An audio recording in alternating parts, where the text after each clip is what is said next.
கிராமத்திலே வாழ்கின்ற ஏழை குடும்பத்தை சேர்ந்தவர்கள் இன்றைக்கு அந்த மக்களுக்கு திறமையான கல்வி கிடைக்க வேண்டும்.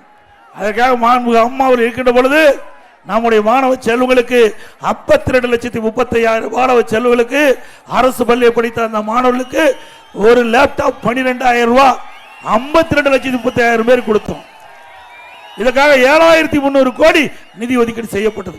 திறமையான மாணவர்களாக அண்ணா திமுக ஆட்சியிலே அரசு பள்ளி படித்த மாணவர்களை நாங்கள் உருவாக்கிடும் வேண்டுமென்ற திட்டமிட்டு அனைத்து இந்திய அண்ணா திராவிட முன்னேற்ற கழக ஆட்சியிலே கொண்டு வரப்பட்ட திட்டம் என்ற ஒரே காரணத்திற்காக இந்த ஏழை மக்களுக்கு கிடைக்கக்கூடிய அற்புதமான கல்வியை தடை செய்ய வேண்டும் என்ற அடிப்படையிலே இந்த லேப்டாப் திட்டத்தை ரத்து செஞ்சிருக்கிறாங்க.